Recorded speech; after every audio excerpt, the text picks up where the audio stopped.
Hey everyone, Richard here, Metal Fan, bringing you guys a new 2014 album review, and this is going to be my review of the new Metal Blade Records release from the band Whitechapel entitled Our Endless War, which comes out April 29th.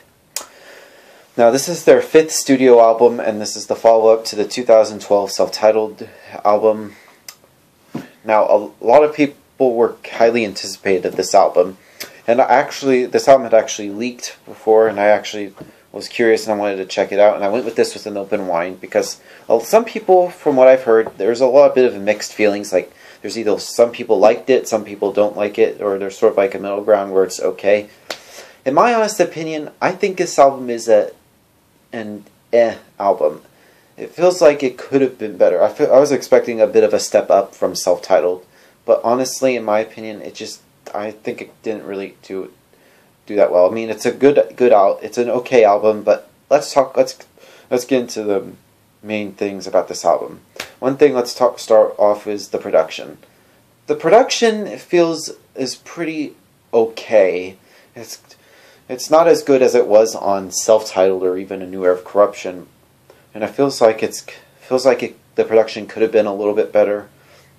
Well, let's talk about the vocals from Phil Bozeman. Like Phil Bozeman's vocals in general,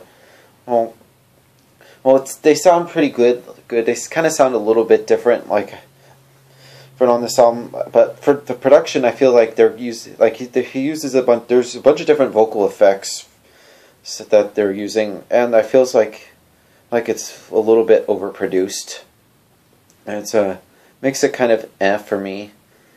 Then the guitar work from Ben, Alex, and Zach.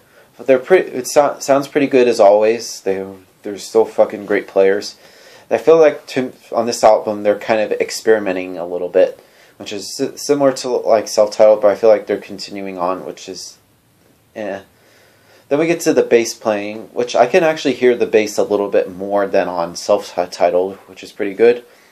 And one of the favorite things is the drumming from Ben Harkleroad, which sounds pretty awesome. Feels like his drumming has gotten a little bit better. It pretty impresses me a lot. But let's talk about the tracks on this album. Now the album opens up with the song Rise, which is an instrumental. It's about 1 minute 21 seconds long.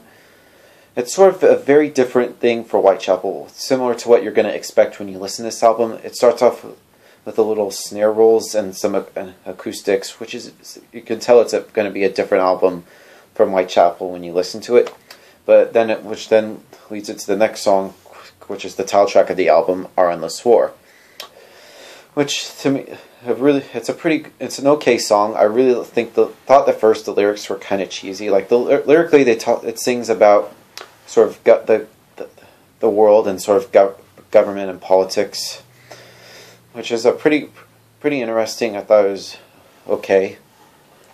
Then we get to the next song on the album called "The Saw Is the Law," now which is the first single that was released off this album, and to me this is the first bit of music that we heard from this album, and a lot of people were sort of mixed feedback of the song, where some people liked it, some people don't, with sort of like the song musically. They're sort of experimenting with a little bit, which has sort of a gent feel, similar to After the Burial or Periphery.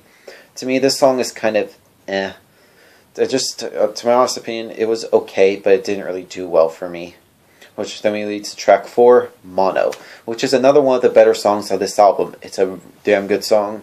It's very fast paced, and a lot of people say this song kind of sounds a little bit like Slipknot. I can hear it a little bit, mainly in the guitars and sort of stars, which is a pretty good song. I really enjoyed the song Mono. It's one of the better songs of this album.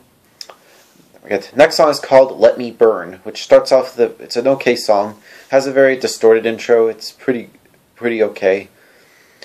Next song is called Worship the Digital Age, which starts off with a very slow and grinding.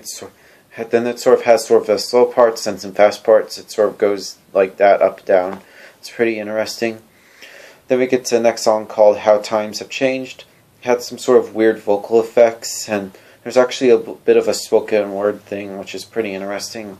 I mean, musically, this song is pretty good. It's one of the better songs on this album musically, but lyrically it feels like it's a little bit weak. Next song is called Psychopathy. It starts off with with an acoustic intro, then it has some really drum fills, and it just love the little quick vocal phrasing. It feels like to me, Phil's vocals sound like I could tell he sings really fast parts, which really impresses me a lot. And then we get to the next song on the album called Blacked Out, which is another fast song, another one of my favorite songs. Really enjoy it. It's just really pummeling.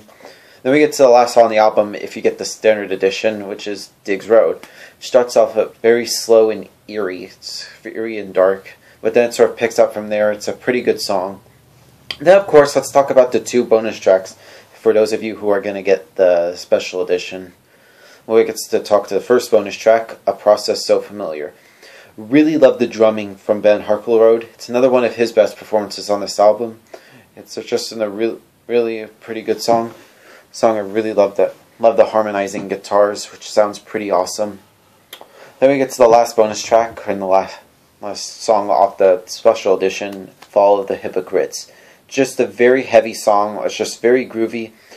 Really love the vocals from Phil. It just sounds very disgustingly awesome. Now, overall, a lot of people were kind of, like I said, a lot of people were kind of mixed when they had sort of mixed feedback, if anybody has heard this album. Now, overall, for me, this album is an okay album. It feels like they're kind of experimenting a little bit, which is similar to Self-Titled, like I said. But now, if I were to give this a score, I would give this album probably a 7.5 out of 10. It might grow on me more if I listen to it a few more times. Like one of my main critiques is sort of like the vocals. I feel like they weren't kind of overproduced like they kind of were on this album. I kind of like sort of like the old raw feel like on the previous albums, and it feels like it could have been better, but yeah. So overall, I'm just going to conclude this video. What do you guys think of this album? I should ask you. Just comment below. I'll see you guys later. Keep it metal.